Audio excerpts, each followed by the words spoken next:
अस्सलाम वालेकुम ladies and gentleman, future star YouTube channel पे आपको खुशामदीद।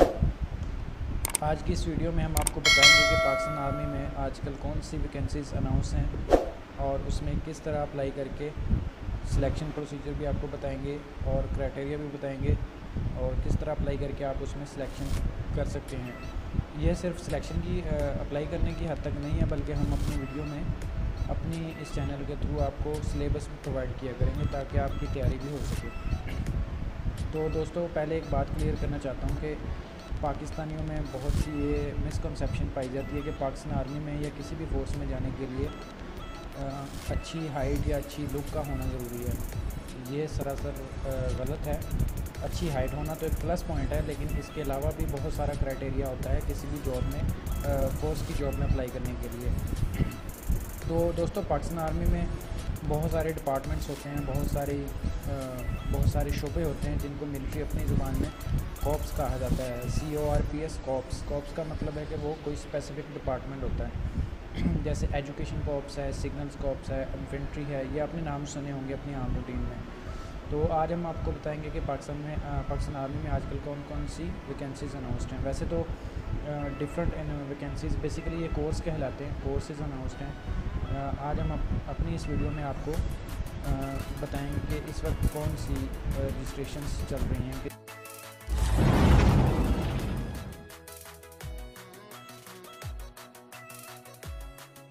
तो दोस्तों, आप अपनी स्क्रीन पे देख रहे हैं join Pakistan army as captain through short service commission. अब ये शॉर्ट सर्विस कमीशन जो है, ये इस स्पेसिफिक कोर्स का नाम है जिसमें आप ये क्राइटेरिया को फुलफ़िल करते हुए इसमें अप्लाई कर सकते हैं। शॉर्ट सर्विस कमीशन में आप डायरेक्टली मास्टर्स बेस पे अप्लाई करते हैं और इसमें आपको कैप्टन का रैंक मिलता है। तो इसमें क्राइटेरिया क्या है, आप देख सकते हैं। क्वालिफ़िकेशन और एज यहाँ पर बताई गई है। जैसा कि मैंने आपको बताया कि डिफरेंट कॉर्प्स, डिफरेंट डिपार्टमेंट्स होते हैं। तो इसी तरह आप देखें कि आर्मी एजुकेशन कॉर्प्स लिखा हुआ है, AEC। इसकी कैटेगरी क्या है, आर्मी एजुकेशन कॉर्प्स, और नीचे साइकोलॉजिस्ट। इसी तरह सिग्नल, इन्फेंट्री, वो तो खैर आम दूसरी हो जाती हैं, उसमें वो स्पेसिफिक वैकेंसीज़ तो नहीं आती। आर्मी एजुकेशन में, मेडिकल में, इंजीनियरिंग में आती रहती हैं। इसी तरह आर्मी एजुकेशन कॉर्प्स में वैकेंसीज आई हुई हैं। क्वालिफ़िकेशन आप देखें, इसमें क्या क्या रिक्वायर्ड है। मास्टर्स आपने अगर किया है इन सब्जेक्ट्स में, mathematics, physics, chemistry, English, political sciences, history, Islamic studies और अरबिक और जियोग्राफी। और साइकोलॉजिस्ट अगर कोई हैं तो उन्होंने, ज़ाहिर बात है, MSc साइकोलॉजी उनकी क्वालिफ़िकेशन होनी चाहिए। एज का आप देख रहे हैं क्राइटेरिया, 1 नवंबर 2020, 1 नवंबर 2020 को इस डेट तक, यानी कि अगर आपकी एज 28 साल है, यानी 28 साल से ज़्यादा नहीं है 1 नवंबर तक 2020 तक, तो फिर आप इस शॉर्ट सर्विस कमीशन एंट्री 2020 वाले कोर्स में अप्लाई करने के अहल हैं, एलिजिबल हैं। अब इसमें कॉमन फीचर्स क्या हैं, यानी आप किस तरह क्राइटेरिया फुलफिल कर सकते हैं। आपकी टोटल परसेंटेज में से 60% मार्क्स होने चाहिए एनुअल सिस्टम में। अगर आपका एनुअल सिस्टम में मास्टर डिग्री का, ये मास्टर्स की हम बात कर रहे हैं कि आपने फ़र्ज़ करें MA MSc की है मैथमेटिक्स में, इन सब्जेक्ट्स में, तो इन सब्जेक्ट्स में जो आपने मास्टर्स किया है उसमें आपके 60% मार्क्स होने चाहिए अगर एनुअल सिस्टम है। अगर सेमेस्टर सिस्टम है तो उसकी 2.5 CGPA होनी चाहिए आउट ऑफ 4, ठीक है। एंड 50% मार्क्स इन 2 CGPA और 2 CGPA इन 8 सब्जेक्ट्स। अगर देखें history, Islamic studies, geography, political science, ये इंग्लिश जो है, ये 8 सब्जेक्ट्स हैं। इसमें उन्होंने कहा कि आपके 50% मार्क्स भी हों तो ठीक है। बाकी सब्जेक्ट्स में, साइंस सब्जेक्ट्स में आपके 60% मार्क्स होने चाहिए या 2.5 CGPA होनी चाहिए। मिनिमम CGPA 2 आउट ऑफ 4 और 50% marks in annual system for psychology. Psychology के लिए स्पेसिफिकली उसने बता दिया है कि 4 में से 2 GPA होनी चाहिए, या एनुअल सिस्टम अगर आपने पढ़ा है तो उसमें 50% मार्क्स होने चाहिए। थर्ड पॉइंट पे देखें, नो थर्ड डिवीजन और grade D and only one second division throughout the academic career, matric और MA MSc BS। यानी कि किसी भी लेवल पर आपने थर्ड डिवीज़न ली है, मास्टर्स में अगर आपने थर्ड डिवीज़न ली है और या ग्रेड डी है या किसी भी लेवल पर एमएससी के किसी लेवल पर भी आपका कोई सेकंड डिवीज़न है तो फिर भी आप अप्लाई कर सकते हैं। PhD will be given preferences. ज़ाहिर बात है अगर आपने मास्टर्स पे ये क्वालिफिकेशन रिक्वायर्ड है तो एमफिल पीएचडी जिन्होंने कर रखा है उनके लिए उनको प्रेफर किया जाएगा, उनको तरजीह दी जाएगी। Candidates only graduated from HEC, PEC recognised universities और foreign universities recognised by HEC are eligible.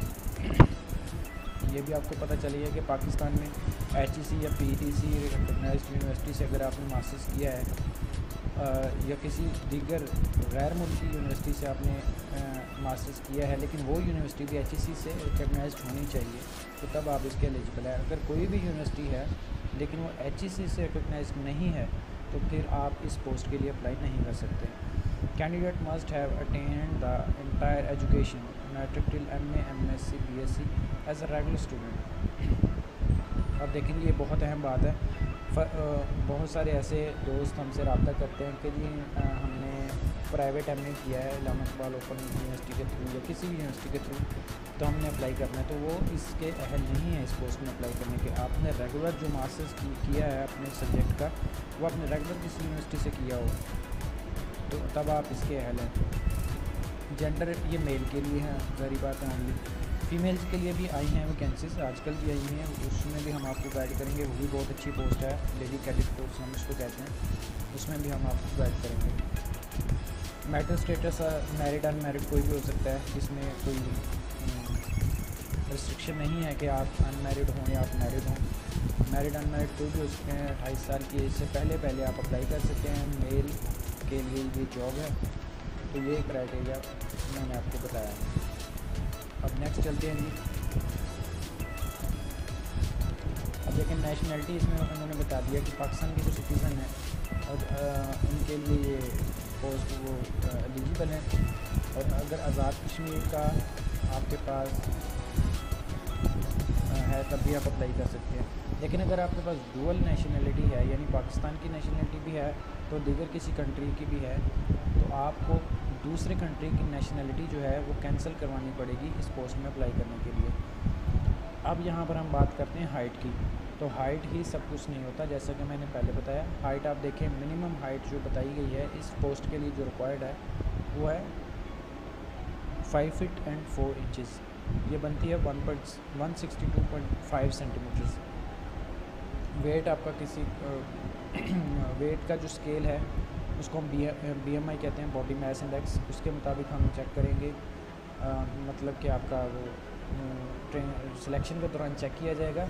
अगर वो BMI के मुताबिक हुआ तो फिर आप अहल होंगे, अगर वो उससे ज़्यादा हुआ तो आपको टाइम दिया जाएगा वेट लूज़ करने के लिए, वेट कम करने के लिए। ठीक है, तो ये तो थी वो कंडीशंस जिनके थ्रू आप अप्लाई कर सकते हैं। अब यहाँ पर ये कंडीशंस हैं कि जिनके थ्रू आप अप्लाई नहीं कर सकते, इनएलिजिबल है, नाअहल है।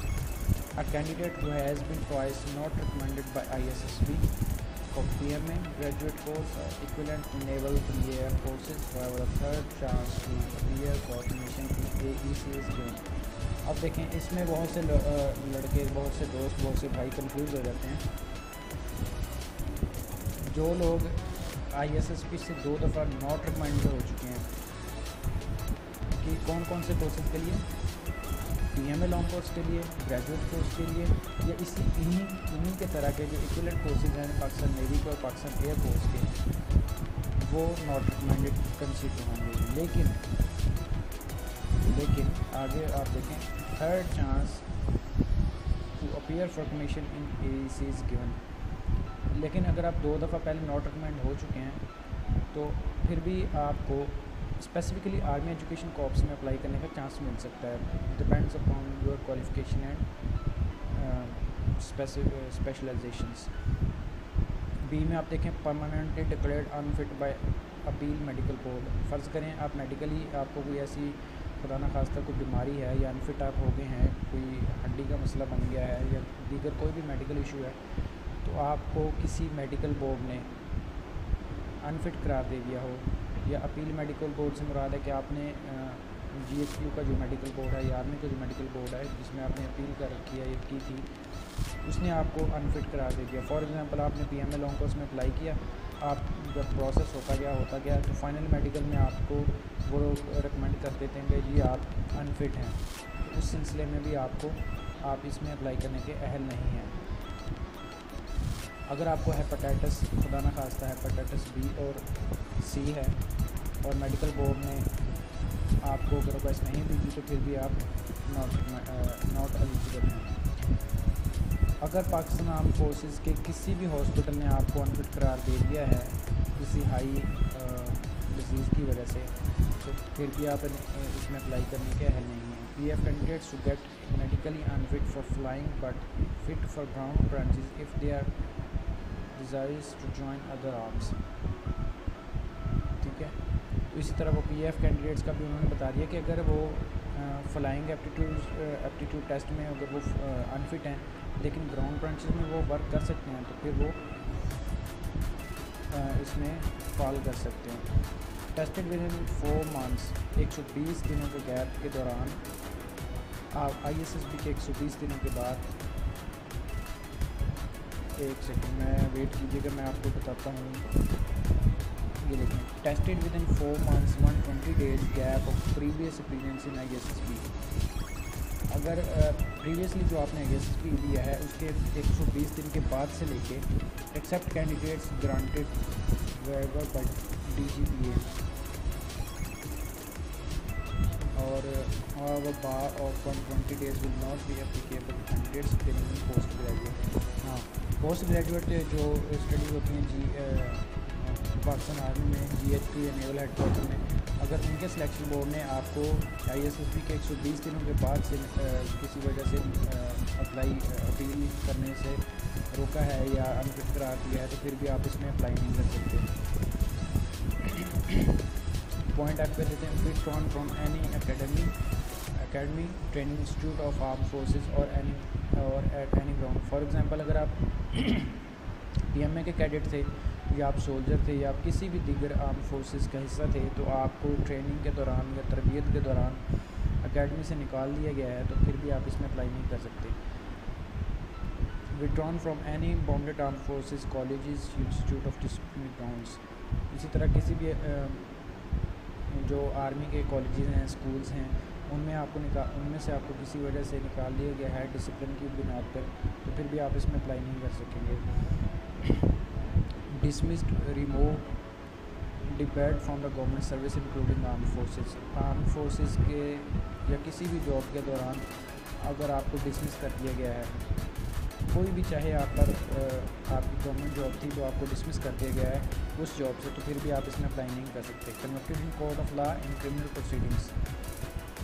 अगर किसी भी अदालत ने आपको मुजरिम करार दे दिया, एक होता है मुलजिम, एक होता है मुजरिम। मुजरिम का मकसद यह है कि उस पर जुर्म साबित हो चुका था और उसने उसकी सज़ा दी है तो इस सूरत में आप कन्विक्टेड कहलाएंगे। तो अगर किसी भी कोर्ट ने आपको कन्विक्टेड करार दे दिया है तो फिर भी आप इस पोस्ट के लिए, आर्मी एजुकेशन कोर्स की इस पोस्ट के लिए अप्लाई करने के अहल नहीं होंगे। अब थर्ड नंबर पे हम आपको बताते हैं कि रजिस्ट्रेशन और प्रिलिमिनरी सिलेक्शन प्रोसीजर क्या है। कैंडिडेट आपने किसी भी नज़दीक तरीन army selection and recruitment centres, जिसको AS&RCs कहते हैं, वहाँ पर जाकर भी अप्लाई कर सकते हैं। उसका ऑनलाइन तरीक़ाकार भी है। अब तरीक़ाकार जो स्टेप बाय स्टेप है वो चेक कर लीजिएगा। रजिस्ट्रेशन थ्रू इंटरनेट, ऑनलाइन आपने कैसे, आप ऑफिस जाके तो रजिस्टर करवा सकते हैं, जैसे बड़े शहरों में मुल्तान, लाहौर, गुजरांवाला, पिंडी वगैरह में आपको ये AS/RCs मौजूद हैं, वहाँ पर आप जाके अप्लाई कर सकते हैं। ऑनलाइन अप्लाई करने तो उसके लिए देखें www.joinpakarmy.government.pk इस वेबसाइट पे जाके आप अपने आप को ऑनलाइन रजिस्टर कर सकते हैं। जब आप ऑनलाइन रजिस्ट्रेशन के लिए भी आपको अलहदा से हम एक वीडियो में गाइड कर देंगे। रजिस्ट्रेशन एट AS&RCs, जब आपने candidates may report eight nearest AS&RCs for registration allotment of roll number along with the necessary documents mentioned in para 6 and the prospectus fee for the completion of registration formalities. Candidates will bring these documents on the day of the test as well. इसमें आपको बताया जा रहा है कि registration जब आपने office जाके करवानी है, सिलेक्शन आर्मी के सिलेक्शन सेंटर पे जाके करवानी है, तो डेफिनेटली आपने अपने सारे ओरिजिनल डॉक्यूमेंट्स साथ लेकर जाने हैं। और इसके अलावा प्रॉस्पेक्टस की जो स्पेसिफिक फ़ीस होती है वो भी आपने लेकर जानी है। ऑनलाइन में आपने अप्लाई करना है तो ऑनलाइन में आपने सिंपली फॉर्म फिल करना है और फॉर्म को आपने जब अपलोड करना है तो आपकी जो रोल नंबर स्लिप है वो जनरेट हो जाएगी कुछ ही 48 आवर्स के दौरान, तो वो आपको मिल जाएगी। लेकिन जब आपने ऑफिस जाना है रजिस्ट्रेशन के लिए तो आपने अपने ओरिजिनल डॉक्यूमेंट्स साथ लेकर जाने हैं। अब इसका स्केड्यूल देख लें रजिस्ट्रेशन का और उनके प्रिलिमिनरी टेस्ट का। अच्छा, इसमें एक बहुत अहम बात है, इसमें पहले तो ये रजिस्ट्रेशन डेट जो है वो देख लेंगे 13 जुलाई 2020 से लेके 1 अगस्त 2020 तक का ये दौरानिया है। इस दौरानिए में इस टाइम में आप इस कोर्स में यानी आर्मी एजुकेशन कॉर्प्स और साइकोलॉजिस्ट में अप्लाई कर सकते हैं, एजुकेशन कॉर्प्स में शॉर्ट सर्विस कमीशन के थ्रू। अब इसके टेस्ट जो हैं, पहले तो ये होता था कि इस कॉलम में आप जब वेबसाइट पे देखते रहिएगा, इस कॉलम में पहले तो ये होता था कि डेट्स मेंशन कर दी जाती थी कि आर्मी एजुकेशन कॉर्प्स वालों की डेट्स क्या हैं, किस महीने से लेके किस महीने तक उनके ऑनलाइन टेस्ट होंगे, और बाद में इसी तरह ISSB की डेट्स भी अपलोड की जाती थी। लेकिन अब चूँकि लॉकडाउन की सिचुएशन है पूरे कंट्री में, कोरोना की वजह से बहुत सारे मामला डिस्टर्ब हैं ऑफिस के भी, इसलिए यहाँ पर मेंशन किया गया है keep visiting website for exam slip, exact date of exam will be printed on your exam slip. अब एग्ज़ाम स्लिप आपको जब आप अप्लाई कर देंगे, चाहे आप ऑफिस में जाके करें चाहे आप ऑनलाइन करें, तो उस एग्ज़ाम स्लिप के जनरेट होने के बाद वो मैंने आपको बताया कि विदिन 48 आवर्स जनरेट हो जाएगी, या 72 आवर्स भी लग सकते हैं। तो जब वो जनरेट हो जाएगी उसके ऊपर ही आपका टेस्ट का डेट और टाइम भी मेंशन कर दिया जाएगा। वो डिपेंड करता है कि how much number of candidates are applying for this post. अब नेक्स्ट देखें जी, इसमें सिलेबस क्या है इस पोस्ट में अप्लाई करने के लिए। एकेडमिक्स इंटेलिजेंस टेस्ट, सबसे पहले एकेडमिक्स इंटेलिजेंस टेस्ट होगा जो मन कंप्यूटर पे होता है। उसमें मल्टीपल चॉइस क्वेश्चंस होते हैं। वो टेस्ट आपका करीब नज़दीक तरीन जो army selection and recruitment centre होगा